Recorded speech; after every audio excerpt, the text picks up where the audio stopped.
El día de hoy veremos las estrategias de la mezcla de mercadotecnia enfocadas al marketing internacional. Si recordamos cuando hablamos de mezcla de mercadotecnia, estamos hablando de estas 4 P's, es decir, producto, precio, plaza y promoción. Dentro de lo que es la mercadotecnia doméstica, nosotros ya hemos ubicado cómo es que se manejan estas 4 P's. Manejarlo de una manera como local, es decir, en el país, es más fácil, porque pues aquí estás, hay más control, etcétera, a manejarlo ya de una manera internacional. El punto en el que nosotros vivamos en el país y que prácticamente tengamos la cultura tan en la piel, eso nos permite o nos favorece para poder saber cómo se tiene que, por ejemplo, que hablar, cuál es el lenguaje de negocios, cuáles, por ejemplo, las cosas que se pueden o no se pueden hacer. En este caso, cuando nosotros ya manejamos una mercadotecnia internacional o queremos lanzar nuestro producto al exterior, ya estos serán unas complicaciones que sí tenemos que analizar. Es por eso que para que nosotros podamos lanzar nuestro primer elemento, que es el producto, bueno, primero tengo que analizar cuál es la competencia. Es decir, tengo que analizar cuáles son las ventajas competitivas que tiene mi competencia. Hay una técnica que se conoce como benchmarking, la cual habla sobre el que yo pueda analizar dependiendo del tipo de benchmarking, porque no todos los benchmarking son de la misma forma. Es decir, si es que yo pueda, por ejemplo, analizar en el caso del benchmarking competitivo, que yo pueda analizar, por ejemplo, a mi competencia, cuáles son como las estrategias que utilizan para poder ver si yo en algún momento las puedo adaptar en mi empresa. Esto es, por ejemplo, no sé si te ha tocado ver que una empresa saca un producto y después la competencia, o al mismo tiempo o un poco tiempo después, sacan un producto igual o muy parecido. Ok, eso se conoce como benchmarking competitivo. Es decir, lo que nosotros analizamos es cuáles son las características o lo que hace bien, también lo podremos manejar, lo que hace bien otra empresa de mi competencia para poder saber, bueno, pues ver, perdón, cómo es que yo lo puedo implementar conmigo. ¿Por qué te manejo diferentes tipos de benchmarking? Porque también hay un benchmarking funcional en el cual nosotros lo que manejamos es ver, por ejemplo, ciertas funciones que pueden utilizar otras empresas, aunque no sea mi competencia, y ver, por ejemplo, que ellos que utilizan qué herramientas y decir, ok, eso lo podría adaptar en mi empresa. O también hay un benchmarking interno, el cual yo dentro de mi empresa, como lo dice su nombre, veo, por ejemplo, no sé, el departamento de ventas trabaja muy bien bajo estos conceptos. Ok, entonces yo también debería de aplicarlos a ver si en otro departamento funciona igual. Lo que busca el benchmarking es la mejora continua. Entonces, en la cuestión que sea, pero que sea mejora continua. Entonces, sí es importante que nosotros analicemos cuál es la ventaja competitiva de mi competencia. Recordemos que la ventaja competitiva es como ese plus, ese como valor agregado que tiene una marca o que tiene una empresa para poder trascender o para poderse poner en un nivel superior en cuestión de los demás. Es por eso aquí que hablábamos sobre la mezcla de mercadotecnia. Cuando hablamos de la mezcla de mercadotecnia, nosotros ya habíamos manejado que, bueno, pues vamos a hablar del producto, es decir, qué vamos a vender, qué características debe de tener. Debemos de manejar la siguiente P, que es el precio, es decir, cuál es el precio en el que yo debo de vender con base en mis costos, es decir, cuánto me cuesta hacerlo y en cuánto lo pretendo vender. Y aparte tengo que ver cuáles son prácticamente los gastos que voy a manejar al momento de llevarlo al otro mercado. Es decir, cuáles serán los gastos extras que yo no he contemplado para poder también, eso va a afectar mi precio, ¿verdad? Es decir, aranceles, este tipo de impuestos, bueno, los debo de tomar en cuenta.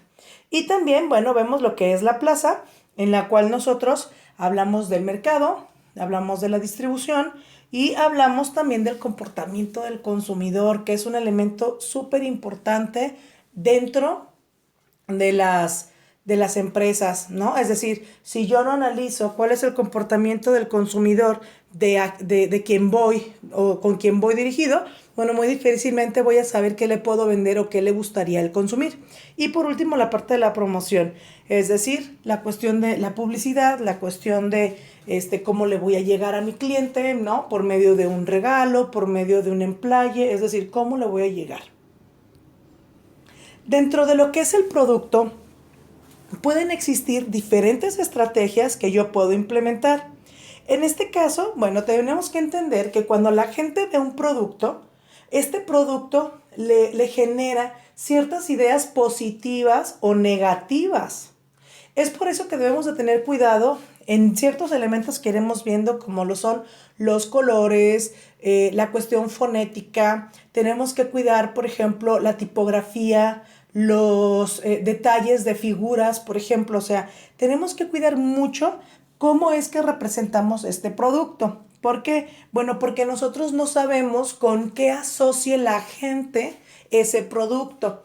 Por ejemplo, se decía que había ciertos países en donde la caricatura de Heidi, por ejemplo, no se transmitía porque les parecía inmoral el hecho de que Heidi mostrara pues como la parte interior de su ropa al momento en el que corría se le veían los calzones. Entonces, bueno, pues hubo países que no permitían la transmisión porque les parecía un tanto inmoral. Entonces, sí hay que cuidar. A veces uno dice, ay, qué exagerados. Sí, pero hay que considerar que las culturas son totalmente diferentes. Habrá gente que sí sea como totalmente, pues no es anticuada, pero sí conservadora a otras culturas que pueden ser un poquito más abiertas.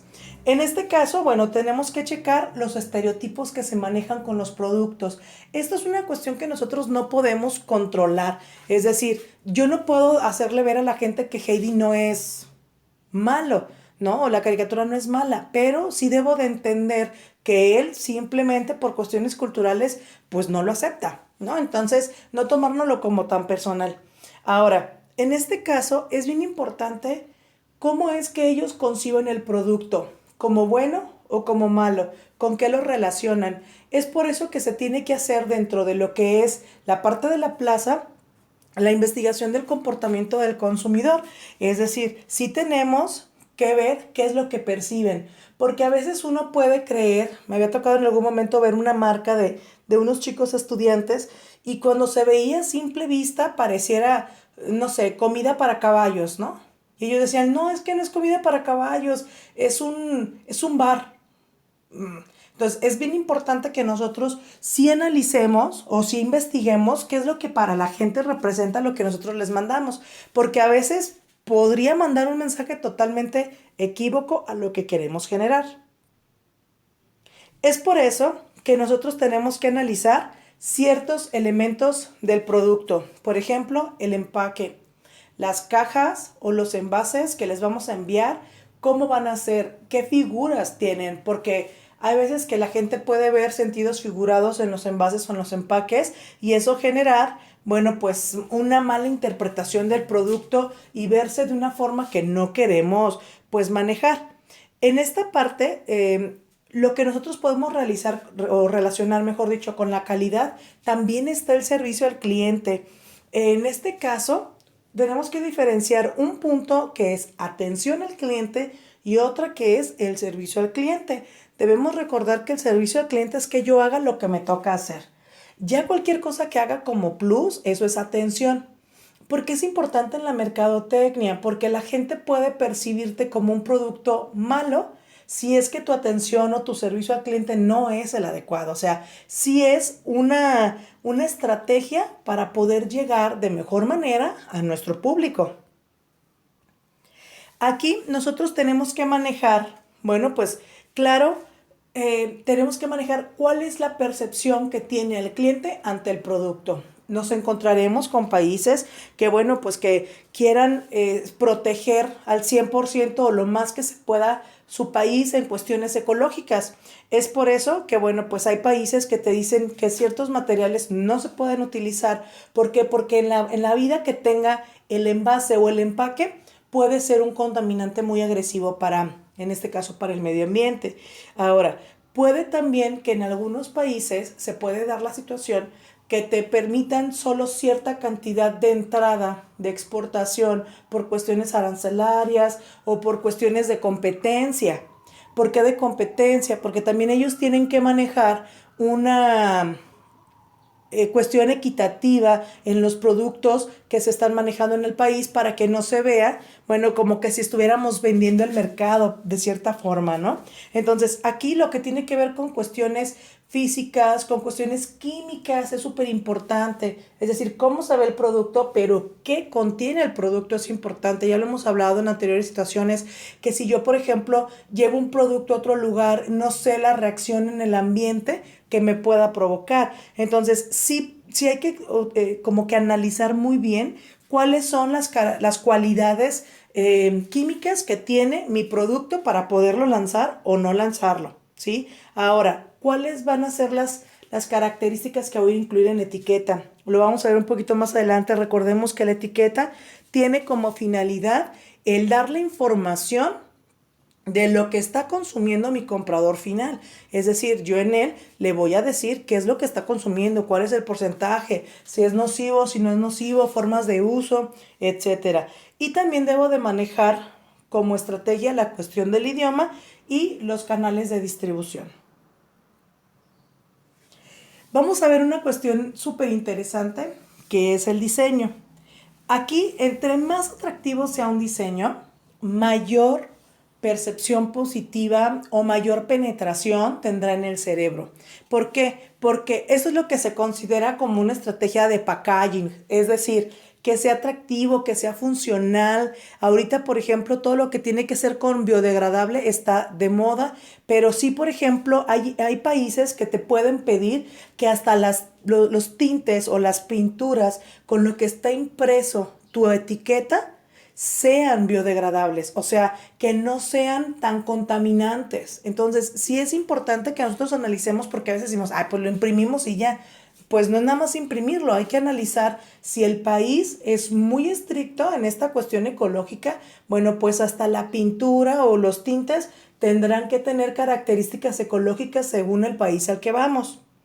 Entonces, aquí, en este caso, el diseño, pues claro que también es un elemento que se ve afectando el precio, ¿sí? Aquí tenemos nosotros un ejemplo en donde nos menciona que en Estados Unidos los colores que son oscuros tienen como mayor auge en ventas. ¿Por qué? Porque pueden generar esta idea de que son lujosos. Pero nosotros, por ejemplo, si lo vemos desde aquí, desde México, cuando tú ves un producto, por ejemplo, de consumo directo, una comida o algo que es light, generalmente es azul clarito. Entonces, o por ejemplo, lo que es ecológico, color verde. O sea, sí es bien importante el diseño y el uso de los colores porque en algunos casos puede dar una connotación totalmente contraria a lo que nosotros queremos decir, enviar o le queremos explicar a la gente. En este caso, bueno, pues sí, el diseño tendrá que basarse en las características que tenga la empresa, es decir, la cuestión de la cultura empresarial, lo que tiene que ver, por ejemplo, con la imagen empresarial, sí es bien importante que haya una coherencia. ¿Por qué? Porque si, por ejemplo, yo estoy diciendo que soy una empresa responsable, bueno, pues mi ejemplo, mi mensaje tendrá que ir enfocado a esa misma situación para poder impulsar la misma idea. Si no, la gente de repente diría, qué incoherentes, es que eso no está bien o eso no es lo adecuado, ¿no? Cuando pues realmente no es que no sea adecuado, solamente pues hay un error de repente de las marcas. Aquí es por eso que en esta parte del producto vamos a ver uno de los elementos a analizar son los envases y el embalaje. Si nosotros recordamos, hemos hablado ya que el envase se clasifica básicamente, ¿no? Dependiendo cómo está estructurado el producto, porque hay unos que pueden tener, pues sí, envase, empaque, embalaje, hay otros que nada más pueden tener envase y embalaje, o sea, dependiendo mucho cómo es el producto o su estructura. En este caso, nosotros manejamos diferentes tipos de empaques. De manera en mercadotecnia, en vocabulario mercadotecnia se utiliza así, es decir, empaque primario. El empaque primario será el envase que tenga contacto directo, lo que conocemos como envase, que tiene contacto directo con el producto. El empaque primario tiene la función de proteger al producto. Y luego tenemos un empaque secundario, que es lo que comúnmente conocemos como empaque. Es decir, este envase secundario es el que protege al envase.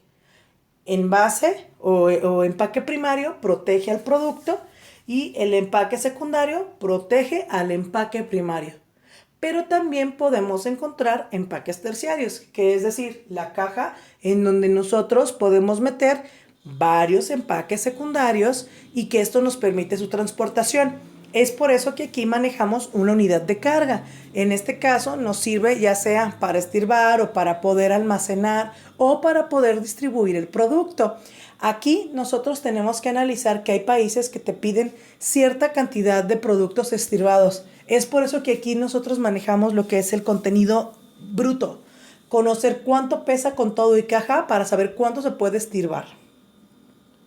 En este caso, los envases, bueno, pues sí, hay marcos normativos o normas que nos dicen qué tipo de envases se pueden utilizar o qué tipo de materiales se pudieran manejar. Esto todo con la cuestión que tiene que ver con ya sea la ecología, transportación, accidentes o, por ejemplo, en algún momento para no tener errores o tener algún tipo de transportación de bacterias, virus. Ahorita, por ejemplo, con lo que está con lo de la contingencia, sí debe de existir alguna reglamentación que pida que debe de ir de cierta forma asegurado que el producto no venga contaminado, o que esté sanitizado de alguna manera.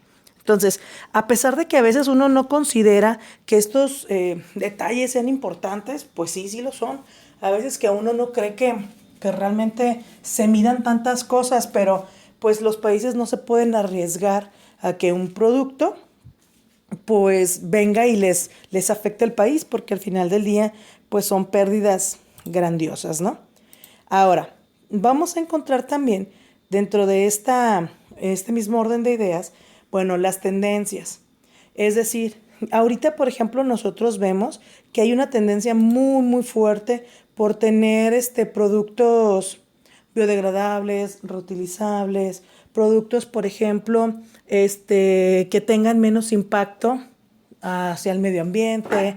Encontramos, por ejemplo, productos que, bueno, pues básicamente lo que buscan es la mejora de la vida o del ¿cómo se le llama esto?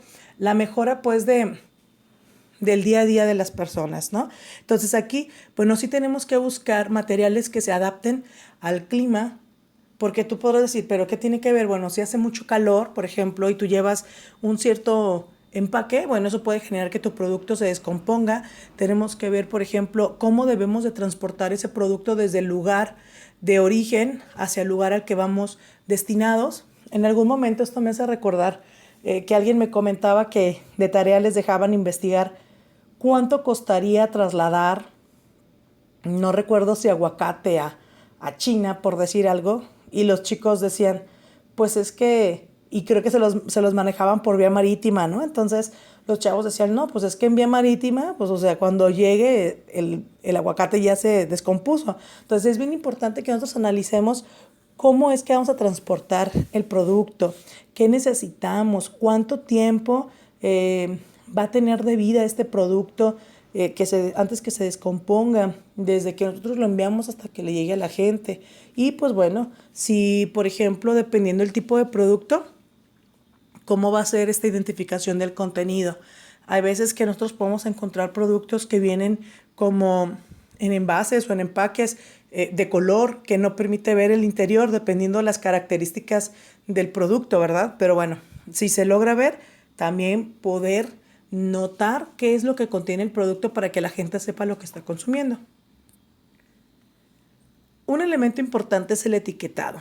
Cada país va a tener características específicas que debe de manejarse, va a tener características que deban de respetarse.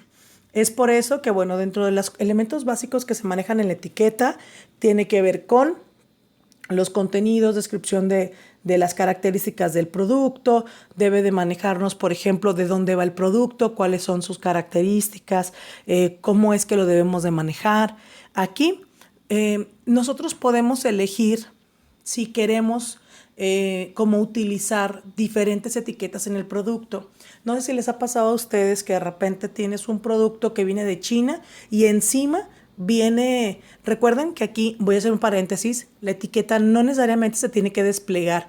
Hay veces que el mismo empaque o el mismo envase es la etiqueta, o sea, ya viene impresa en el plástico. Entonces, no sé si les ha tocado ver que hay productos chinos, por ejemplo, que viene así, pues su envase o empaque en plástico y encima viene pegada una etiqueta con las indicaciones en español. Ok, bueno, pues debemos de ver si la empresa tiene la capacidad de generar varias etiquetas que permitan que las personas puedan traducir o puedan entender el manual de uso o el manejo del producto, ¿sí? En este caso, no, ya es una cuestión como muy a perspectiva de la empresa, es decir, que manejen varias etiquetas porque eso también encarece el producto, o sea, el que ya le imprimo una etiqueta extra ya me maneja un costo, o sea, también no es como de, pues tú ponle 5 etiquetas y dependiendo del país, pues ya como sea, pues no, sí tendrá que depender mucho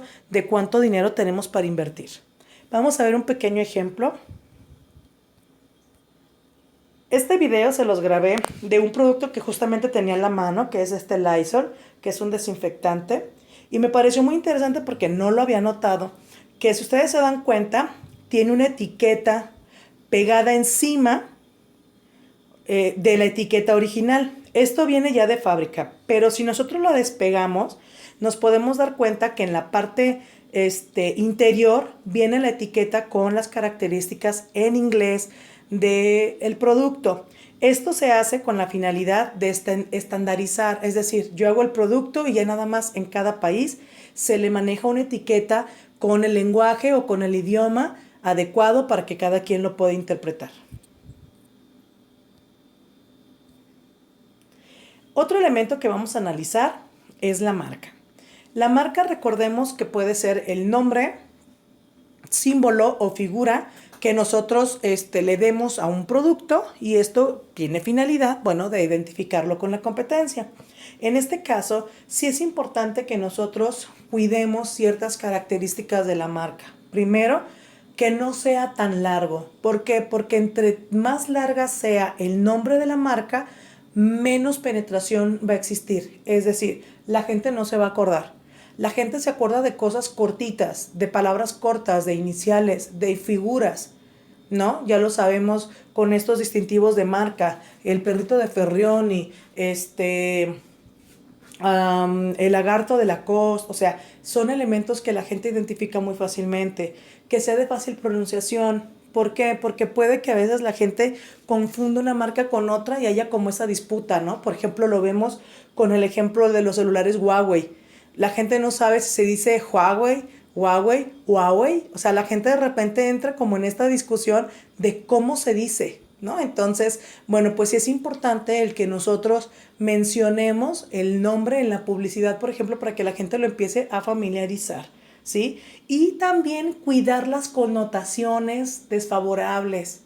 Para nosotros aquí en México, si es que hablamos de mandarlo de aquí a otra parte del mundo, nosotros ya tenemos un cierto toque para decir las cosas, ¿no? Es decir, tenemos una cierta, lo decimos o de broma o cierto sarcasmo, pero tenemos que entender que en otros países la negociación internacional es completamente diferente. Y lo tenemos que entender. ¿Por qué? Porque tenemos que conocer cuál es el lenguaje que se utiliza en cada país en cuestión de negociación. Es decir, yo por ejemplo aquí puedo decir, me morí de risa. Y que otro país diga, ¿cómo? ¿Es literal? ¿O cómo que te moriste de risa? ¿Cómo te puedes morir de risa? Y parecerles demasiado tonto. Pero es que es porque nosotros ya estamos contextualizados y la demás gente no. Entonces sí es bien importante cuidar estas connotaciones que pueden llegar a no ser tan favorables para mi empresa. O sea, que la gente lo malinterprete y lo vea de una manera no tan favorable y que pues eso evite que nos consuman, ¿sí? Y bueno, el origen del producto, la evocación, es decir, que me haga entender de dónde viene. Si es viene de los manantiales, ok, entender que viene de los manantiales. Aquí manejamos un ejemplo muy importante en donde, por ejemplo, Kentucky cuando se lanza, dice este ejemplo, que cuando se lanza en China, también se lanza como con este eslogan de para chuparse los dedos. Pero lo que no contó Kentucky fue que allá, en China, se iba a interpretar que te podías comer tus dedos. O sea, a veces uno dice, ay, pero pues qué tonto, ¿no? Es obvio. No, nada es obvio. Nada es obvio cuando hablamos de finanzas, nada es obvio cuando hablamos de negociaciones internacionales. ¿Por qué? Porque tenemos que conocer realmente cómo piensa mi consumidor para que él no lo pueda malinterpretar o para que él no pueda llegar a pensar alguna cuestión negativa de mi producto. O sea, sí es bien importante que yo analice cómo es que él piensa, cómo es que él actúa para poderle llegar de la manera más adecuada. Ahora veremos la fijación del precio. Cuando nosotros hablamos de esta fijación del precio, tenemos que analizar cuáles son las políticas que hay en el mercado al que voy a dirigirme, cuáles son los gastos que voy a generar, impuestos, aranceles, etcétera. Y tengo que ver, por ejemplo, cuándo son las temporadas que más me favorecen para la venta de mi producto. Es por eso que yo puedo utilizar o echar mano de 3 estrategias. Una es una estrategia gradual. Este tipo de disminución gradual se maneja cuando mi producto, por ejemplo, no es que sea único, pero que no tengo tanta competencia. O sea, que no hay productos parecidos al mío. ¿Qué es lo que yo hago? Bueno, pues como estrategia, lanzo mi producto a un precio alto y poco a poco, de acuerdo a cómo va entrando la competencia, lo voy bajando.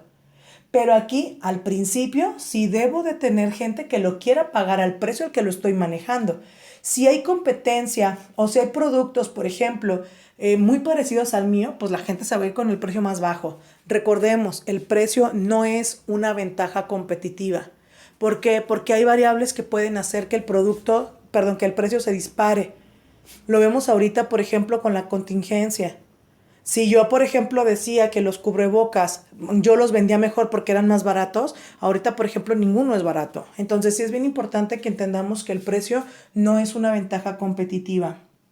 Y luego tenemos el precio del mercado. Aquí tenemos que ver, por ejemplo, bueno, esa es otra estrategia que podríamos tomar en cuenta, el analizar en cuánto se vende aproximadamente un producto como el que yo estoy ofreciendo en el mercado al que voy dirigido. Esto me da un parteaguas o me da una idea de cómo me puedo manejar en diferentes mercados. Entonces, sí es importante que yo analice cómo es que también allá en el otro país al que voy dirigido, cómo es que se maneja mi producto, ¿sí? Y luego tengo también la fijación del precio por penetración. Aquí, ¿qué pasa? Esto es un poco arriesgado, porque hay empresas que con tal de entrar al mercado lo que hacen es meter el producto a un precio muy bajo y después ya van considerando irlo subiendo un poco más. ¿Por qué es arriesgado? Porque hay veces que la estrategia se realiza hasta con la decisión de saber que vamos a perderle un poco de dinero, pero aquí lo que importa es entrar al mercado. Y luego vamos con la siguiente P, que es la plaza. Aquí sí es bien importante que analicemos cuáles son las características que tiene el mercado al que vamos dirigidos. Es decir, qué características tienen, pero para eso debo de conocer, pues, dónde viven. Si yo ya sé quién es mi segmento, quién es mi mercado meta, bueno, pues será más fácil que yo ya sepa cómo voy a generar mi estrategia de plaza. Es decir, o voy a utilizar un intermediario. Aquí sí debemos de conocer sobre negociación internacional. ¿Por qué? Porque hay países en donde la transacción se tiene que hacer por intermediarios o, por ejemplo, en donde las mujeres no pueden negociar o países en donde tú debes de ser sutil al momento de hacer la negociación. Por ejemplo, yo no puedo llegar a Argelia y hacer luego el contacto de venta porque ellos son como más, si tú eres muy directo, lo sienten como muy ofensivo. O sea, sí debemos de analizar un poco sobre negociación internacional para poder entender cómo es que yo me tengo que dirigir con ciertos países, ¿sí? En este caso, yo tengo que, primero, reconocer quiénes son mis principales países competidores, es decir, de dónde me tengo que cuidar o a dónde tengo que atacar, ¿no? Hasta cierto punto. No es favorable en esta ética de venta que yo copie productos, por ejemplo, de otros países o que yo en algún momento, haga los diseños copiados en otro producto que se hace en otro país. ¿Por qué? Porque esto pues es una competencia pues desleal, ¿verdad? Una estrategia que sirve mucho en la plaza es el servicio al cliente. Ya lo hemos manejado mucho. Es tan importante el servicio al cliente que la mercadotecnia ya lo considera como una estrategia más. Es bien importante ver esto porque ya las empresas se dieron cuenta que por medio del servicio al cliente nosotros podíamos llegar a más gente y podíamos garantizar la venta de nuestro producto. Es un poco triste verlo así, pero pues al final del día siempre el servicio al cliente va a ser un elemento favorable al momento en el que nosotros manejemos o queramos vender. Es decir, tenemos que conocer lo que quiere el cliente, qué es lo que le gusta, qué es lo que no le gusta. Hacer una labor de venta antes, durante y después. O sea, de repente nosotros encontramos que las empresas dicen, ah, ya vendí. Entonces, como ya vendí, entonces yo ya no quiero, ya no sigo al cliente. No, sí, lo tengo que seguir. Tengo que seguir preguntándole qué quiere. Tengo que seguir preguntándole qué es lo que busca. Para que en este caso, bueno, pues él se vuelva fiel a mi empresa y que vuelva hasta cierto punto favorito mi producto. Entonces, sí es importante que nosotros manejemos una labor con el cliente tan importante que permita que él siga y nosotros sigamos en contacto con él. Hay que darle algún tipo de seguimiento, ya sea por teléfono, por mail, de visita, alguna situación que me permita conocer qué es lo que él quiere o qué mejoras también él desea realizar. Y vamos con la última P, que tiene que ver con la promoción. Cuando hablamos de la promoción, tiene que ver tanto publicidad como tiene que ver con la promoción. Es decir, la promoción nosotros la entendemos como, por ejemplo, aquellas estrategias que utilizamos para dar a conocer el producto. Esto puede ser, por ejemplo, alguna muestra o que yo, por ejemplo, le genere a la gente alguna exposición o que yo le genere, por ejemplo, algún tipo de exposición, por ejemplo, las expos ayudan o las ferias que son conocidas a nivel mundial, ayuda a que mi producto pues también lo empiece a colocar y que la gente para empezar lo ubique. Entonces, este contacto directo que yo puedo generar de mi marca con mi consumidor final ayuda muchísimo a que la gente primero me ubique y dos, a que la gente sepa que existo y dónde me pueden pues encontrar. En algún caso, cuando las empresas son nuevas, estas estrategias de promoción son caras, es decir, le tengo que invertir una cantidad asombrosa o significativa. ¿Por qué? Pues porque obviamente la gente no me conoce. O sea, yo tengo que buscar la forma en la que la gente me va a tener que conocer. Y aquí puede que lo haga por e-commerce, puede que lo haga venta directa o puede que lo maneje con publicidad de diferentes formas, pero la estrategia que utilice es enfocada a mi cliente final, es decir, pensando en que él realmente me va a ver. O sea, porque puede que yo diga, ah, lo hago por internet, pero no voy dirigido a internet. O sea, la gente a la que yo voy dirigida no usa internet. Entonces sí tengo que conocer quién es la gente que me va a consumir para saber cómo es que les tengo que dar, pues también publicidad. Es por eso que nosotros tenemos que manejar ciertos aspectos culturales en la promoción. Es decir, tenemos que conocer qué hace la gente, a qué se dedica, cómo es su forma de vestir, cómo es su forma de pensar, cómo es que ellos prácticamente interpretan las situaciones en la vida. O sea, sí tengo que analizarlos en su forma de comportamiento de consumidor. ¿Por qué? Porque puede que yo ponga un símbolo en una marca y eso haga que ellos se sientan ofendidos o que ponga un color y que lo sientan como no tan confiable. O sea, sí es bien importante que yo analice todo el contexto cultural, religión, actitudes, educación, etcétera. Todo ese tipo de cosas sí las debo de analizar. ¿Por qué? Porque eso me permitirá, por ejemplo, yo quiero llegar a un país, les doy muestras y puede que para ellos estas muestras sean como de bajo nivel. Entonces, bueno, pues ya estoy ahí errándole con mi mercado. Y por último, vamos a ver algunos aspectos culturales. Por ejemplo, yo les decía ahorita, los colores. Ya vimos un ejemplo en donde el color negro, bueno, pues era un simbolismo de calidad, ¿no? Pero también podemos ver aquí que cuidar las imágenes es importante. Por ejemplo, tenemos aquí como primer punto que los budistas, cuando se relaciona, por ejemplo, animales con personas, pueden llegar a ofenderse. ¿Por qué? Esto que se conoce como hipérbole o que se conoce como esta parte de la animación en donde nosotros le podemos dar características de personas a un animal, puede ser ofensivo para los budistas que ellos creen en la reencarnación. O sea, a veces, repito, uno puede creer que eso es exagerado, pero hay culturas que son súper, súper entregadas a sus ideales, ¿no? Y luego vemos esta cuestión que me pareció muy interesante de este ejemplo de un detergente en el cual cómo hasta tenemos que analizar cómo es su forma de escritura o cuál es el proceso que tiene su ojo al momento de ver un producto. En este ejemplo menciona que bueno, pues que este detergente se manejaba igual con la misma publicidad en Oriente Medio y en Europa, pero no tomaron en cuenta que en el Oriente Medio se lee de derecha a izquierda.